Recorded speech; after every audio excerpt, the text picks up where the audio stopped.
And What our is up? special guest tonight, the first of 2021, we got Mizzah T, my Hit up, friends. foods. What's up? It's good to have you here. How are you tonight? I'm good. Thanks for having me on, guys. Awesome. Fan for a long time, as you guys know. When Sean and I were just little babies on Nintendo Enthusiast, I remember Mizzah T being one of the first commenters on all of our Nintendo Enthusiast videos. I'm like, cool, this guy actually likes what we do. And it took I 5 years, did. but I here we did. are, finally on a show together, actually talking to each other. But let's get into our next segment. Before we get into the major headlines, for those who don't know, we're going to do a little highlight of Mizzah T, his YouTube channel, what he does over there. I'm actually kind of interested since we already said that you were watching us on Nintendo Enthusiasts when we launched, suggests that you were around way before us on YouTube. So I'd love to hear kind of like what got you into YouTube and how long you've been doing it and what made you decide to jump on this crazy train. Hmm. Well, how much time you got now? You have Well, I, two I was minutes. actually, No. I was in film school, and I had instructors that were like, "Don't mess with YouTube; it's garbage." Blah blah blah. So I would have probably started a lot longer ago, and maybe I'd be more successful at this point. But I used to watch. I started watching mostly AVGN videos. That's what I usually watch them. And from that, I found like this small Nintendo community who were really creative and like really strong advocates for Nintendo, and I hadn't really seen anything like that before. I thought I was like the only Nintendo fan I knew at the time, so it was cool to get into that community and certain people in that group kind of made me want to do my own thing as well. Um, I'm trying to remember names here. Long forgotten. There was like a little, I forget the name of the group. They're not around anymore, I guess. They call themselves. No, they're not around anymore. And over the years, this person would leave and that person would leave, and there was a name and I cannot remember it right now. Because there was like a Sony group of fans, and there was like the Xbox guys, and then there was like the Nintendo group, and Was it a website or they're like a gonna group hate of me. YouTubers? No, it was just like a group of YouTubers. They kind of had their own kind of affiliate kind of community, Mm. and everybody would kind of make videos with the same kind of goal, which was to promote Nintendo. And they're gonna kill me, whoever's watching. But I don't remember the name because I came in a little later, and most of the guys were starting to leave at that time. So, Was it the um, Wii days or the but Wii yeah, U days? it started in the late Wii days, Okay, good if I'm not times. mistaken. So like 2008. Yeah. So around 2008, I was watching mostly at that time, maybe commenting, and I started, you know, deciding that I wanted to do it. But my initially, what I wanted to do is I wanted to have, because like I said, I was in film school, and I had a bunch of friends, and we were gonna do a kind of a collaborative thing. So we were gonna cover video games and movies, and when it came time to do it, all those people kind of like didn't show up. Wow. So Mizzah T became what it became, which was weird. So what how'd you land on that name? Was it because the uh, show was it more from the show or?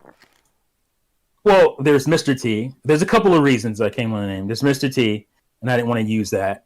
Mhm. But the reason I used Mizzah T was because of a little known film actually made from a play called uh, I don't remember the name myself. Demon Barber of Fleet Street. What is it? Sweeney Todd. Oh yeah. Um, One of the characters in it, Helena Bonham Carter's character, she would call him Mr. T, but because of her accent, it would come out as Mizzah T. And Mhm. so I thought that was pretty cool. So that's where I got the name. And what was the original vision? Like you said, the original concept was having a group Well, of YouTube. the original concept was me and my film school buddies, Mhm. because we were doing things at the time, trying to get make a name for ourselves and whatnot. And we were like, well, screw what our instructors are telling us about YouTube. This is the future. So we decided to like do kind of we wanted to do like this kind of all-encompassing entertainment kind of channel where this guy would cover movies, this guy would cover video games and board games, all kinds of stuff. And but I was the only one that was like still around when it came time to actually do things. So that happens a lot in indie filmmaking. Mhm. So I just kind of did my own thing and just focused on Nintendo.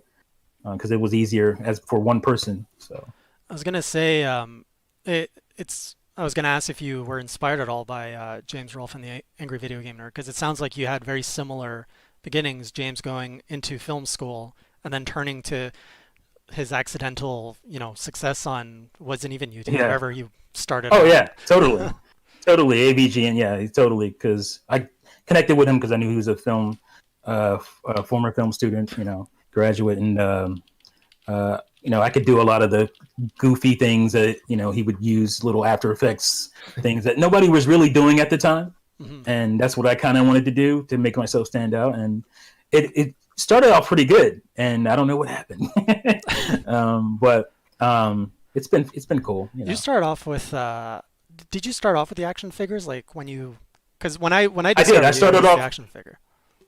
Yeah, I started off completely using the Mr. T or Mr. T doll Yeah, action figure.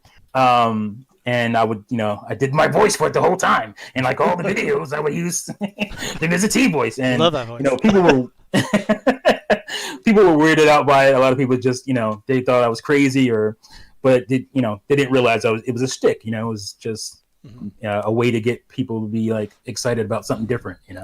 So started with that, and I would do 2-hour podcasts using that voice, and people were totally impressed Wow. that I could do it for that long. They're like, "Oh my gosh, your throat." And they're like, "No, you don't. You want to do it from your chest, not your throat, because that's where if you do it for a while, it would start hurting after a while." But Hmm. it's just something you learn to do. I tried doing a few personas myself. It didn't work out so well. Thank I, God. I got called things.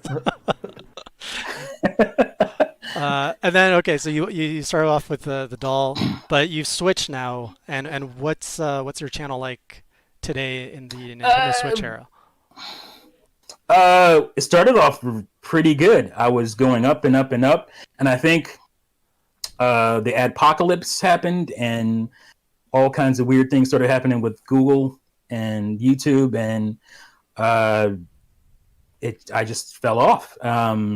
I can't explain it. I was doing the same stuff, but just the viewership went down, subscriptions kind of flatlined. Um, I was at I was at 200 more subscribers than I had a year ago, and every once in a while I'll jump 10, drop 10, jump 20, drop 30, and it just goes What up the and down. It's hell? weird. I feel like there's something wrong with the coding in my channel. Even it's just strange, and I just can't seem to get a foothold at this point. I blame Sean. Sadly. It's crazy. It's like This guy I've seen takes that. off. I've seen that, but in my full time job, on like some other, just on social media in general, just how inconsistent some of the numbers have been, and like how certain platforms like will report, X amount of followers one week, and then you jump, 10 days down the road to look back at them, and the numbers are gone, or there's like plus 300 and there's minus 400, and then it levels out again, and I'm like, I don't understand what's going on, but Yeah. I'm sure it's people pulling ad dollars, and them, dropping certain channels because of their content, not any, probably not anything gaming related, but more so in Yeah. the political sphere. But yeah, it's weird though, Yeah. because people base their ad spend and money off of those numbers, and when they're not accurate, that's not Yeah. good for either the advertiser or the business. Yeah. And for me, I didn't start it thinking about like making money or anything. I was just having fun. I was doing, silly, using a silly little voice and doing fun little videos. And maybe I just kind of missed that boat. But, at some point you expect, your numbers to keep going up and you to grow. But I just froze.